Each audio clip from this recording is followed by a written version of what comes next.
ছাত্ৰছাত্ৰীসকল তোমালোকৰ হৈ যোৱা 2024 জেনেৰেল সায়েন্সৰ কোৱেশ্চন পেপাৰখনৰ সলিউশনখিনি আগতে আগুৱাইছিল যদিও কোৱেশ্চনখিনি দুই চাৰিটা ভুল হৈ গৈছিল খুব তৎকালীনভাৱে আনসাৰকিটা দিউতে হয়তো কেটামান ভুল থাকি গল সেয়ে মই দ্বিতীয়বাৰ তোমালোকৰ এটা ভিডিও প্ৰস্তুত কৰি 45 টা এমসিকিউ কোৱেশ্চন তোমালোকৰ সলিউশন আগুৱাইছো তোমালোকে চাবা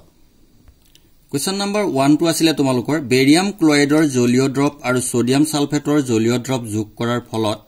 অদাব্য বেৰিয়াম সালফেট আৰু সোডিয়াম ক্লোৰাইডৰ ড্ৰপ প্ৰস্তুত হল উক্ত বিক্ৰিয়াটোৰ বাবে তলৰ কোনটো অৱস্থা চিহ্নসহ সন্তুলিত সমীকৰণ শুদ্ধ হ'ব ইয়াৰ বাবে তোমালোকৰ অপচন ডি টু কাৰেক্ট যেটো অধক্ষেপ পৰিছে বেৰিয়াম সালফেটৰ গতিকে অধক্ষেপ চিন দিয়া আছে গতিকে অপচন ডি টু কাৰেক্ট হ'ব কোৱেশ্চন নম্বৰ 2 আছিল তলৰ কোনটো ৰাসায়নিক বিক্ৰিয়া ঘটা নাই অৰ্থাৎ খাদ্য হজম হোৱা এটোটো কেমিক্যাল ৰিঅ্যাকশন ঘটিছে অপচন বি আছিল তোমালোকৰ শ্বসনটো কেমিক্যাল ৰিঅ্যাকশন হয় মমবাতি জ্বলাৰ ক্ষেত্ৰতো কেমিক্যাল ৰিঅ্যাকশন হ'ব কিন্তু অপচন ডি টু কাৰেক্ট হয় মমবাতি গলাত কেমিক্যাল ৰিঅ্যাকশন নহয় কোৱেশ্চন নম্বৰ 3 আছিল চোৱা এটা সন্তুলিত ৰাসায়নিক বিক্ৰিয়া তলৰ কোনটো সূত্ৰ মানি চলে এটো হৈছে তোমালোকৰ ভৰ ৰক্ষণশীলতা সূত্ৰ মানি চলে option B two correct question number 4 আছিল তলৰ কোনটো জ্ঞানেন্দ্ৰিক সূচক ইয়াৰ কাৰণে অপচন সি টু কাৰেক্ট হয় ভেনিলা কোৱেশ্চন নম্বৰ 5 আছিল চোৱা ধাতব অক্সাইডবোৰ হল ধাতব অক্সাইড বিলাক ক্ষাৰকীয় হয় অপচন বি টু কাৰেক্ট হয় আৰু 6 নম্বৰ আছিল চোৱা NaHCO3 আৰু Na2CO3 10H2 সাধাৰণতে ক্ৰমান্বয়ে ডেশ আৰু ডেশ বুলি কোৱা হয় অৰ্থাৎ এটো হৈছে তোমালোকৰ বেকিং সোডা আৰু এটো হৈছে তোমালোকৰ কাপোৰ ধোৱা সোডা গতিকে তোমালোকৰ option B two correct baking soda আৰু কাপোৰ ধোৱা কিন্তু এটো ক্ৰমান্বয়ে বুলি কৈছে আগফালে যদি তোমালোকে কাপোৰ ধোৱা সোডা আৰু বেকিং সোডা এটো দিয়া তেতিয়া ভুল হৈ যাব গতিকে অপচন বি টু কাৰেক্ট হয়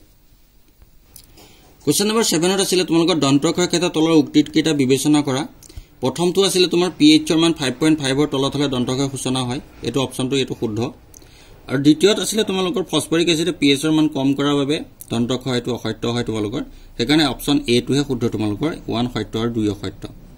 ঠিক আছে কোৱেশ্চন নম্বৰ 8 ৰ তলৰ কোনটো আটাইতকৈ ঘাত সহনশীল ধাতু এটোটো কোন হয় gold option C to correct question number 9 ত আছিল তোমালোকৰ যদি এ ধাতুৱে বি ধাতুক ইয়াৰ দ্ৰৱৰ পৰা অপসাৰিত কৰে তেতিয়া যদি এ ধাতু বি ধাতুতকৈ ইয়াৰ এ ধাতুৱে বি ধাতুক ইয়াৰ দ্ৰৱৰ পৰা অপসাৰিত কৰে তেতিয়া কি হ'ব বুলি কৈছে গতিকে অপচন এ টু কাৰেক্ট এ ধাতু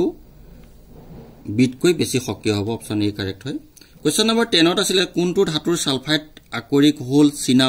চিনাবাৰৰ সালফাইড আকৰিকটো কোড হল এটো পাৰা হয় গতিকে option B two correct mercury question number 11 ত চোৱা তোমালোকৰ একোটা সালফাৰ অণুৰ সৰ্বাধিক কেইটা পৰমাণু থাকিব পাৰি 8টা অপচন সি কাৰেক্ট হয় কোৱেশ্চন নম্বৰ 12 ত চোৱা তিনিটা কাৰ্বন আৰু এলডি হাইট কাৰ্যকৰী মূলক থকা যৌগটোৰ নাম হ'ব ইয়াত অপচন ডি টু কাৰেক্ট হয় প্ৰপানেল কোৱেশ্চন নম্বৰ 13 ত চোৱা জাৰক পদাৰ্থৰ ক্ষেত্ৰত তলৰ উক্তিবোৰ কোনটো সত্য ই অক্সিজেন জাৰক পদাৰ্থৰ ক্ষেত্ৰত কি হয় ই অক্সিজেন দিয়ে gives oxygen option B two correct হয় কোৱেশ্চন নম্বৰ 14 ত চোৱা পৰ্যাপ্ত তালিকাত তলৰ কোনটো ধৰ্ম বৰ্গ এটাত ওপৰৰ পৰা তললৈ বাঢ়ে ইয়াৰ ক্ষেত্ৰত তোমালোকৰ ইয়ে যোজ্যতাটো নহয় অপচন 2 টো ধাতৱীয় গুণ আৰু 4 টোত আছিল তোমালোকৰ পাৰমাণৱিক ব্যাসাৰ্ধ দুটা বাঢ়ি যায় গতিকে অপচন তোমালোকৰ বি টু কাৰেক্ট হয় 2 and 4 এটো সি টু নহয় 2 and 4 B two correct question number 15 ত মৌল X এ XCl2 সংকেতৰ ক্লোৰাইড গঠন কৰে যেটো উচ্চ গলনাংক এটা গোটা পদাৰ্থ এটো তোমালোকৰ লেছনৰ ভিতৰতে আছে গতিকে Mg হয় ইয়াৰ অপচন বি টু কাৰেক্ট 16 ৰ চোৱা এখন গোলাকাৰ দাপোন আৰু এখন ক্ষীণ গোলাকাৰ লেন্স প্ৰত্যেকৰে ফোকাস দৈৰ্ঘ্য -15 cm দাপোন আৰু লেন্সৰ প্ৰকৃতি কেনেকুৱা হ'ব পাৰে ইয়াৰ অপচন বি টু কাৰেক্ট হয় দুইখন অবতল কোৱেশ্চন নম্বৰ 17 ত এজন লৰাই তেওঁ চকুৰ পৰা 17 cm দূৰত্ব ৰখা বস্তু দেখা নাপায় কিন্তু তেওঁৰ চকুৰ পৰা 40 cm কৈ অধিক দূৰত্বত ৰাখিলে বস্তু দেখা পায় এই ভুল শুধৰণি কৰিবৰ কাৰণে অৰ্থাৎ ওচৰৰ বস্তু দেখা নাপায় দূৰৰ বস্তু ভালকে দেখা পায় তাৰ কাৰণে আমি উত্তল লেন্স ব্যৱহাৰ কৰিব লাগিব অপচন এ টু কাৰেক্ট কোৱেশ্চন নম্বৰ 18 ত চোৱা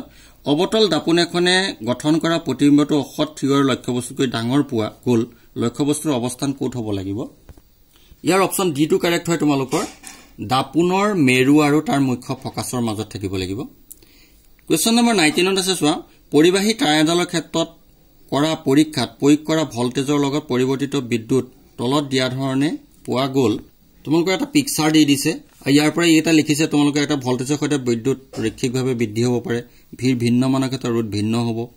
ভি আৰু আই প্ৰত্যেক মানৰ ক্ষেত্ৰত গ্ৰাফৰ প্ৰৱণতা একে অৰ্থাৎ সিফালে এটা আছে ইয়াৰ বাবে অপচন 2 টো কাৰেক্ট হয় তোমালোকৰ ভিৰ ভিন্ন মানৰ ক্ষেত্ৰত ৰুট ভিন্ন হয় হ'ব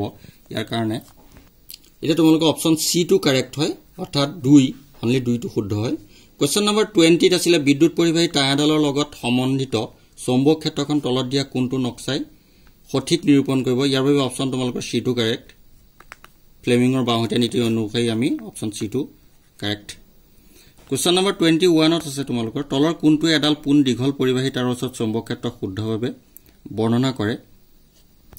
ইয়াৰ তোমালোকৰ সি অপচনটো কাৰেক্ট ক্ষেত্ৰখন তাৰডালৰ কেন্দ্ৰত থকা এককেন্দ্ৰিক বৃত্তৰে গঠিত 22 ত আছিল মানুহৰ চকুৱে বস্তু এটাৰ প্ৰতিবিম্ব গঠন কৰা স্থান হল ক্ষিপত অপচন সি টো কাৰেক্ট 23 ত আছে মুকলি আকাশৰ ৰং নীলা কিয় ইয়াৰ অপচন সি টো কাৰেক্ট হয় পোহৰৰ বিক্ষেপণৰ বাবে হয় কোৱেশ্চন নম্বৰ 24 ত তলৰ কোনটো শক্তি সৌৰ শক্তি আধাৰিত নহয় এটো নিউক্লিয় শক্তি অপচন সি 25 ত আছে 1 কিলোৱাট ডেশ জুল আছে গলিকে আমি এটো কি লিখিব পাৰো 3.6 * 10^6 26 ত আছে লেন্সৰ ক্ষমতা SI equal to dioptre option B correct question number 27 ৰ অপচন বি টো কাৰেক্ট 1.602 * 10^-19 জুল 28 ত আছে বায়ুমণ্ডলৰ উচ্চ স্তৰৰ অজনে বাধা দিয়ে অজনে আল্ট্ৰাভায়োলেট ৰশ্মি অৰ্থাৎ অতি বেঙুনীয়া ৰশ্মি বিকিৰণ কৰে এটো বিকিৰণ অপচন সি টো 29 ত আছে তলত দিয়া কোনটো শক্তি নৱীকৰণযোগ্য উৎস নহয় এটো ফসিল ফিউল হয় এটো জীৱাশ্ম ইন্ধন কোৱেশ্চন নম্বৰ 30 ত কয়লা আৰু পেট্ৰলিয়ামৰ গঠনৰ উৎস হল এটো জীৱভৰ অপচন বি কাৰেক্ট 31 ত শক্তি প্ৰবাহৰ ৰৈখিক চিত্ৰৰ পৰা এটা কথা স্পষ্ট যে শক্তিৰ প্ৰবাহ সদায় এটো একমুখী হয় অপচন এ টো কাৰেক্ট হয় কোৱেশ্চন নম্বৰ 32 এটো পিকচাৰটো তোমালোকৰ কিতাপৰ ভিতৰতে দিয়া আছে চিত্ৰত দেখুৱাৰ দৰে এটা ইলেক্ট্ৰন এখন চৌম্বক ক্ষেত্ৰত লম্বভাৱে সোমাইছে ইলেক্ট্ৰনৰ ওপৰত ক্ৰিয়া কৰা বলৰ দি হ'ব ইয়াৰ অপচন ডি টো কাৰেক্ট পৃষ্ঠৰ ভিতৰলৈ কিতাপৰ ভিতৰত ডাইৰেক্টলি এটা কোৱেশ্চন দিয়া আছে তোমালোকৰ উদাহৰণ দি 33 ত আছিল চোৱা এটা বৈদ্যুতিক বাল্বৰ তাৰডালে 10 মিনিট সময়ত 0.5 এম্পিয়াৰ প্ৰবাহ লয় বৰ্তনটো চালিত হোৱা বিদ্যুৎ আধানৰ পৰিমাণ হ'ব এটো তোমালোকৰ কিতাপৰ ভিতৰত বিদ্যুৎ পাঠটোত আছিল ডাইৰেক্ট কোৱেশ্চন আছে তো 300 কুলম 34 ত চোৱা এমিবাই তাৰ চৌপাশৰ পৰা দেশৰ সহায়ত খাদ্যবস্তু সংগ্ৰহ কৰে আৰু খাদ্য ঋতিকাৰ সৃষ্টি কৰে অপচন এ টো কাৰেক্ট কুটপট 35 ৰ চোৱা উদ্ভিদৰ জাইলেম কলাৰ দায়িত্ব হল অপচন এ টো কাৰেক্ট পানীৰ পৰিবহণ 36 ত চোৱা কোষৰ এন্ডোথাৰ্মিক বিক্ৰিয়া সংঘটিত কৰাৰ বাবে কোষে ডেছ ব্যৱহাৰ কৰে এটো এটিপি হয় এডিপি নহয় এটিপি হয় দুটা নিউৰনৰ মাজৰ খালি ঠাইখিনিক ডেছ বুলি কোৱা হয় এটো সাইনাপছ অপচন বি কাৰেক্ট হয় 38 ত চোৱা যে তলৰ কোনবিধ উদ্ভিদ হৰমনে উদ্ভিদৰ কোষ বিভাজনত সহায় কৰে এটো প্ৰায় জানিব এটো সাইটোকাইনিন অপচন এ কাৰেক্ট 39 কিছুমান ঐচ্ছিক কাৰ্য যেনে এডাল সিধা ৰেখাত খোজ কঢ়া সাইকেল চলোৱা পেন্সিল এডাল ধৰা আদি নিয়ন্ত্ৰণ কৰা পশ্চাৎ মস্তিষ্কৰ অংশটো হল চেৰিবেলাম হয় অপচন এ কাৰেক্ট 40 নম্বৰ কোৱেশ্চনটো আছিল তোমালোকৰ এমিবাৰ দৰে এককোষী প্ৰাণীয়ে ডেছ প্ৰক্ৰিয়াৰ প্ৰজনন কৰে এটো দ্বিবিভাজন প্ৰক্ৰিয়া অপচন এ কাৰেক্ট হয় 41 টো চোৱা পৰাগধানীত ডেছ থাকে পৰাগধানীত পৰাগৰেণু থাকে অপচন ডি কাৰেক্ট 42 ত চোৱা তলৰ কোনটো অংগ মানুহৰ দ্বাৰা স্থিজনন তন্ত্ৰৰ অংশ নহয় এটো অপচন সি কাৰেক্ট শুক্ৰবাহী নলী 43 কোৱেশ্চনটো তলত দিয়া সমভিত্তিক অংগ বাছি উলিওৱা অৰ্থাৎ ইয়াৰ অপচন এ টো কাৰেক্ট হয় বাদুলিৰ পাখি আৰু চৰাই পাখি 44 ত আছিল 19 শতিকাত প্ৰাকৃতিক নিৰ্বাচনৰ যোগেদি প্ৰজাতি উৎপত্তিৰ ধাৰণা দিয়া সূত্ৰটো কোনে আগবঢ়াইছে ইয়াৰ অপচন এ টো কাৰেক্ট হয় চাৰ্লছ ডাৰউইন কোৱেশ্চন নম্বৰ 45 ত আছিল তোমালোকৰ এটা মেণ্ডেলীয় পৰীক্ষাত এডাল বেঙুনীয়া ফুলধাৰী ওখ গছৰ সৈতে বগা ফুলধাৰী এডাল চুটি মটৰ মাহৰ গছৰ সংকৰণ ঘটাওতে আটাইবোৰ উৎপাদিত গছ বেঙুনীয়া ফুলধাৰী পোৱা গল কিন্তু প্ৰায় তাৰে আধা সংখ্যক মটৰ মাহৰ গছ সাপৰ পোৱা গল এই ফলাফলৰ আধাৰত তলৰ কোনটো জিনীয় সংযুক্তি ওখ পৈত্তিক গছত আছিল বুলি ধৰিব পৰা যাব ইয়াৰ ক্ষেত্ৰত তোমালোকৰ অপচন সি টো কাৰেক্ট হয় capital letter T small letter T আৰু capital letter W option C টো কাৰেক্ট ছাত্ৰছাত্ৰীসকল তোমালোকৰ 45 টা এমসিকিউ যি আগবঢ়াইছো ইয়াৰ সম্পূৰ্ণ 45 টাই কাৰেক্ট আনসাৰ আগবঢ়াইছো আজি তোমালোকে মোৰ চেনেলটো সাবস্ক্ৰাইব কৰি লবা পিছত নেক্সট যিকোনো ভিডিও নটিফিকেশন সোনকালে পাবা আজিলৈ আহো থ্যাংক ইউ